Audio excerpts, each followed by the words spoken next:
നവോത്ഥാനത്തിൻ്റെ പിതാവ് എന്നറിയപ്പെടുന്ന ആരെയാണ്? ശ്രീനാരായണ ഗുരുദേവനാണ്. ശ്രീനാരായണ ഗുരുദേവനാണ് കേരള നവോത്ഥാനത്തിൻ്റെ പിതാവ് എന്നറിയപ്പെടുന്നത്. Father of renaissance of Kerala. Answer Sree Narayana Guru. Father of renaissance of Kerala Sree Narayana Guru. അതുപോലെ കേരള സാക്ഷരതയുടെ പിതാവ് ആരാണ്?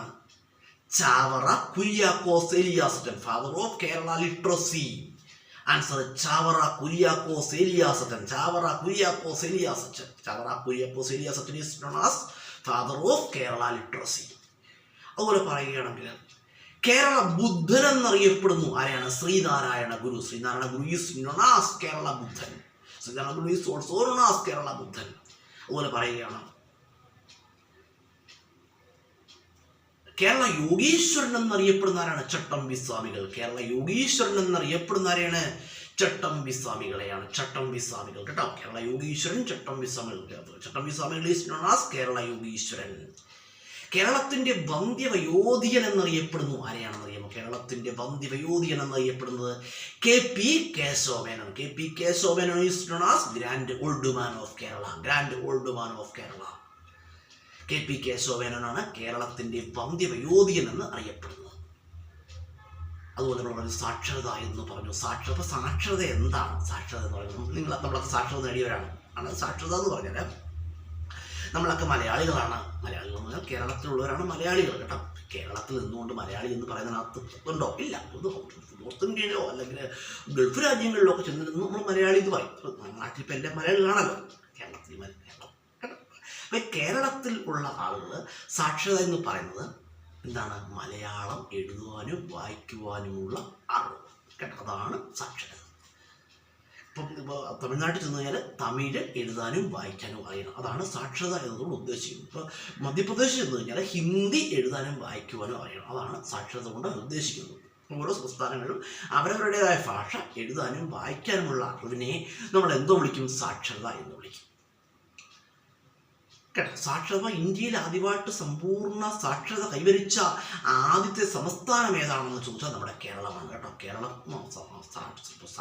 പ്രബുദ്ധ കേരളമാണ്. കാരണം സാക്ഷര കേരളമാണ്. ഇന്ത്യയിൽ ആദ്യമായിട്ട് സമ്പൂർണ്ണ സാക്ഷരത കൈവരിച്ച ഇന്ത്യൻ സംസ്ഥാനം കേരളമാണ്. First 100% literated state of India. Answer Keralam. അതുപോലെ തന്നെ ഇന്ത്യയിൽ ആദ്യമായിട്ട് സാക്ഷരത കൈവരിച്ച ആദ്യ ജില്ല ഏതാണ്? Ernakulam. First literated district of India. Answer Ernakulam. അതുപോലെ ഇന്ത്യയിൽ ആദ്യമായിട്ട് സമ്പൂർണ്ണ സാക്ഷരത കൈവരിച്ച പട്ടണം ഏതാണ്? കോട്ടയമാണ്. First literated town of India. Answer Kottayam. First literated city of India. Answer Kottayam കേട്ടോ. സിറ്റിയുടെ മലയാളം വരും. കോട്ടയം എന്ന് പറഞ്ഞാൽ നഗരം എന്നാണ് കേട്ടോ. സിറ്റിയുടെ മലയാളം നഗരം. ടൗണിൻ്റെ കറക്റ്റ് മലയാളം പട്ടണം. അതുകൊണ്ടാണ് ടൗൺ എന്ന് പറയുന്നത്. First literated town of India. Answer Kottayam. Kottayam ഒരു പേരിലറിയപ്പെടുന്നത് അക്ഷരനഗരി എന്നറിയപ്പെടുന്നത്. കോട്ടയം ഈസ് നോൺ ആസ് അക്ഷരനഗരി. കോട്ടയം ഈസ് നോൺ ആസ് അക്ഷരനഗരി. കോട്ടയം അക്ഷരനഗരി എന്നറിയപ്പെടുന്നുണ്ട്. അപ്പം ഞാൻ കുറച്ച് ക്വസ്റ്റ്യൻസ് പറഞ്ഞു. ഇത് നിങ്ങൾക്ക് എല്ലാവർക്കും ഉപകാരപ്പെടുന്ന ക്വസ്റ്റ്യൻസ് ആണ്. എല്ലാവർക്കും പ്രയോജനപ്പെടുന്ന രീതിയിലാണ് നമ്മൾ ഇത് ചെയ്യുന്നത്, വീഡിയോ ചെയ്യുന്നത്. ഞാൻ ഇതൊക്കെ മലയാളത്തിൽ പറയേണ്ട കാര്യമേ ഉള്ളൂ. പിന്നെ ഇംഗ്ലീഷിലൂടെ പറയണമെന്ന് പറഞ്ഞാൽ നമ്മൾ കുറച്ച് സ്റ്റുഡൻസ് അത് ഇംഗ്ലീഷ് മീഡിയം സ്റ്റുഡൻസ് ആണ്. അപ്പോൾ അവർക്ക് കൂടെ ഉപകാരപ്പെടട്ടെ എന്ന് കരുതിയാണ് നമ്മൾ ഇംഗ്ലീഷ് കൂടി പറയുന്നത് കേട്ടോ. പിന്നെ നമ്മൾ പറയുന്ന ഇംഗ്ലീഷിൻ്റെ ഒരു പ്രത്യേകത ഉണ്ട്. നിങ്ങൾ ശ്രദ്ധിച്ചാൽ മനസ്സിലാകും. എന്ത് മനസ്സിലാവുന്നേ? നമ്മൾ ഉപയോഗിക്കുന്നത് ഒരു കോംപ്ലിക്കേറ്റഡ് ലാംഗ്വേജ് അല്ല.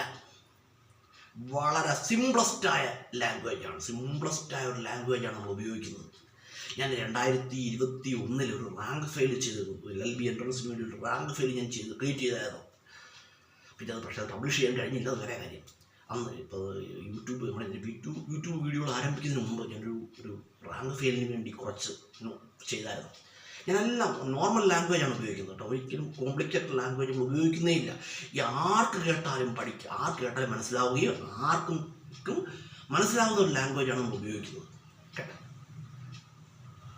വളരെ സിമ്പിളായ ലാംഗ്വേജ് ഞാൻ ഇവിടെ പറയാമല്ലോ. അങ്ങനെ പറയുമല്ല. ഞാൻ ഒരു 1.5 വർഷത്തോളം സ്പോക്കൺ ഇംഗ്ലീഷ് ക്ലാസ്സിന് പോവുകയും 6 മാസത്തോളം സ്പോക്കൺ ഇംഗ്ലീഷ് ക്ലാസ്സുകൾ എടുക്കുകയും ചെയ്തിട്ടുള്ള ഒരാളാണ് ഞാൻ കേട്ടോ. അതുകൊണ്ട് അങ്ങനെ പറഞ്ഞതല്ല കേട്ടോ പറയുക. ഞാൻ 1.5 വർഷത്തോളം സ്പോക്കൺ ഇംഗ്ലീഷ് ക്ലാസ്സിന് പോയി. അതോടൊപ്പം തന്നെ ഞാൻ 6 മാസം അവിടെ ക്ലാസ് എടുക്കുകയും ചെയ്തു, സ്പോക്കൺ ഇംഗ്ലീഷ് ക്ലാസ്സസ്. കേട്ടോ, വലിയ ഞാൻ ഉള്ളത് പറയുകയാണ് കേട്ടോ. അത്യാവശ്യം ഇംഗ്ലീഷ് സംസാരിക്കാനൊക്കെ നമുക്കറിയാം കേട്ടോ, വേറെ കാര്യം.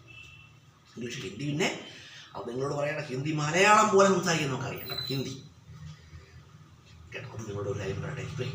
നമ്മൾ ഹിന്ദി എന്ന് പറയും. ഇപ്പം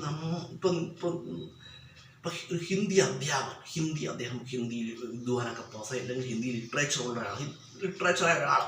അപ്പം അയാൾക്കും ഹിന്ദി സംസാരിക്കാൻ കഴിയണമെന്നില്ല, കഴിയില്ല കേട്ടോ.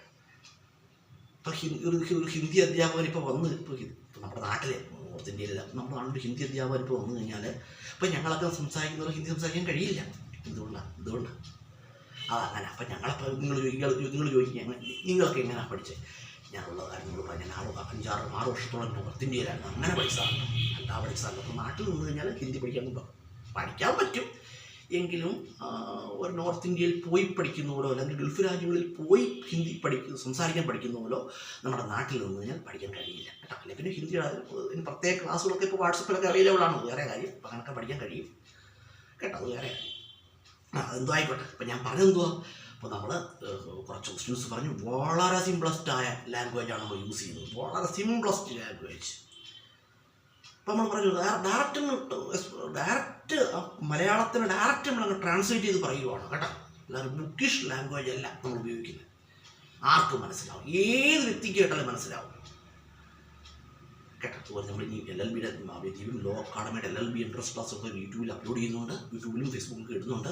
ആ വീഡിയോ നിങ്ങൾ കാണുക കേട്ടോ. നിങ്ങൾ പഠിക്കുക, നിങ്ങൾക്ക് ഒരു കേട്ടോ, നിങ്ങൾ പഠിക്കുക എന്നൊരു ഉദ്ദേശത്തോടു കൂടിയാണ് നമ്മൾ യൂട്യൂബിൽ വീഡിയോ അപ്ലോഡ് ചെയ്തത്. അല്ലാതെ കേട്ടോ, ഞാൻ ഒരുപാട് തിരക്കുള്ള ആളാണ് ഇപ്പോൾ നിലവിൽ. അപ്പോൾ എന്നിട്ടും തിരക്കുകളൊക്കെ മാറ്റി വെച്ച് അല്പസ്വല്പം വീഡിയോ ചെയ്യാനായിട്ട് സമയം കണ്ടെത്തുന്നതാണ്. ആർക്കെങ്കിലും ഒരു ചെറിയ ഉപകാരം ചെയ്യാൻ കഴിഞ്ഞാൽ അതെന്താണ്, അത് നന്മയുടെ ഒരു വശമാണ് എന്ന് വിശ്വസിക്കുന്ന ഒരാളാണ് ഞാൻ കേട്ടോ. അപ്പോൾ നമുക്ക് അത് തന്നെ സഹായം ചെയ്യാൻ കഴിയില്ല. ചെറിയ സഹായം, നമുക്കുള്ള അറിവുകൾ എന്ത് ചെയ്യാൻ കഴിയും, മറ്റൊരാളിലേക്ക് പകർന്നു നൽകാനായിട്ട് നമുക്ക് കഴിയും.